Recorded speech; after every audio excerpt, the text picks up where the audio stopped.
পুজোর আমেজটা কিন্তু রয়েই গেছে, কি বলবে ছোটবেলার কথাটা কিছু? দেখো বাঙালির 12 মাসে 13 পার্বণ, সেটা এমনি এমনি বলা হয় না। আর যেটা আমি এক্ষুনি স্টেজেও বললাম যে জগদ্ধাত্রী পুজোর একটা লম্বা ইতিহাস আছে বাংলার সংস্কৃতিতে, বাঙালিদের জীবন। এবার এই পুজোর মাধ্যমে কি হয়, অনুষ্ঠানগুলোতে এসে এই যে এত মানুষের কাছাকাছি আসতে পারি, তো তাদের উষ্ণতাটা টের পাই, তাদের ভালোবাসাটা টের পাই। সেটা আমার মতো শিল্পীদের কাছে ভীষণভাবে একটা গুরুত্বপূর্ণ জিনিস, কারণ আমরা কাজ করি কিন্তু মানুষের ভালোবাসা পাওয়ার জন্য। আর এটাকেই আশা করব যে পুজোর মাধ্যমে তো মানুষ অনেক কাছাকাছি আসেন, একসঙ্গে আসেন, তো একসাথেই বোধহয় ভালো থাকার আসল মজাটা, সেটা যেন আমাদের সকলের মধ্যে থাকতে পারে। এবং সকলকে আরো একবার জগদ্ধাত্রী পুজোর অনেক শুভেচ্ছা। পুজোতে কি ডায়েট হয় নাকি একেবারে বিষয়টাকে সরিয়ে দেওয়া? না না, একদম সরিয়ে দেওয়া হয় না, তবে পুজোর সময় তো মানে দেখো, ভালো খাবার তো খাওয়াই যায়, ভালো মন্দ বলছি না, কিন্তু ভালো খাবার একটু খাওয়াই যায়, হিসেবে একটু হওয়াই যায়। এবং তোমার দোকানে ছবি চলছে, যেমনটা বলছিল, দর্শকের প্রচুর ভালোবাসা। অসংখ্য ধন্যবাদ। আপনাদের সমস্ত মতামত শিরোধার্য। আপনারা যে মতামতই জানিয়েছেন, সেটা রক্তবীজ 2 এর ক্ষেত্রেও হতে পারে, বা যতকাণ্ড কলকাতাতেই দুটো ছবির ক্ষেত্রেই হতে পারে।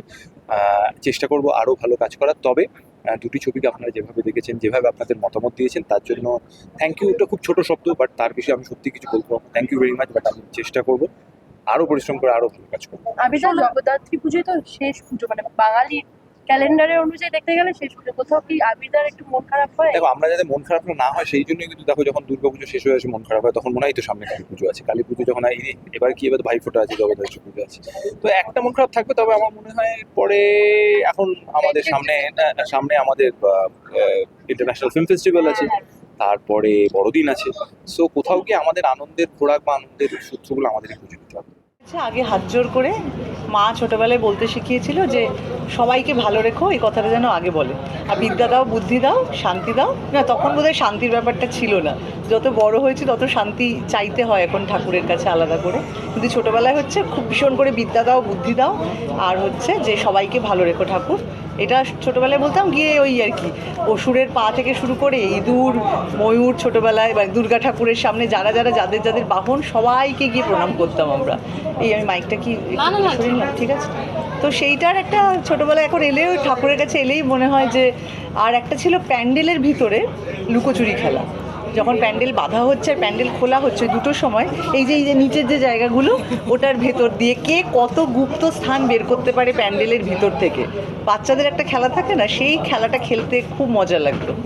একদমই। আর দুর্গা পুজো এবং কালী পুজোর পরে আমরা জানি যে জগদ্ধাত্রী পুজো বাঙালির একেবারে লাস্ট সম্বল বলা যেতে পারে।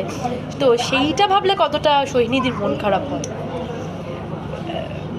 দেখ, আমাদের বাঙালির 12 মাসেই আর কি 13 পার্বণ, ঠিক আছে? বিভিন্নভাবে আমরা উৎসব, আর এখন উৎসবের সময়টাও আমাদের আস্তে আস্তে বেড়ে গেছে।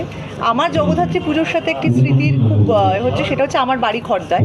আর খড়দার উল্টো দিকেই হচ্ছে রিষড়া, ওদিকে আরেকটু দূরে গেলে চন্দননগর, এদিকে শ্রীরামপুর। তো পুরো ওই বেলটাতেই জগদ্ধাত্রী পুজো খুব ভীষণভাবে হয়। তো আমাদের একটা নৌকো পেরোতে হতো, একটা নৌকো করে পেরিয়েই জগদ্ধাত্রী ঠাকুর আর কি। তো আমাদের দুর্গা ঠাকুরটা এই পাশে চলে গেল, দুর্গা ঠাকুর, কালী পুজো সব হয়ে গেল দুর্গা পুজোর পর। এবার তারপর আমরা জগদ্ধাত্রী পুজোর জন্য অপেক্ষা করতাম।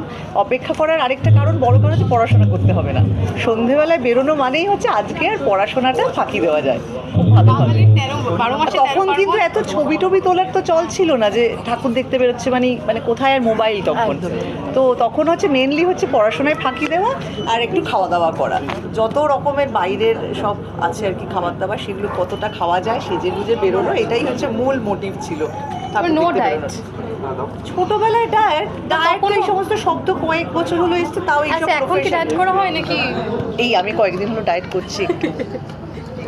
এই তোরা কেউই বুঝতে পারছিস না আমি রোগা হয়েছি, এটাই হলো আমার সব থেকে বড় দুঃখ। আমি সবাইকে যেচে জিজ্ঞাসা করছি আমি একটু রোগা হলাম, কেউই বলছে না। তো ফলে বুঝতে পারছি ডায়েটটা এতটাই সুন্দর লাগে, ওই জন্য আমরা বুঝতে পারি। আচ্ছা, বল।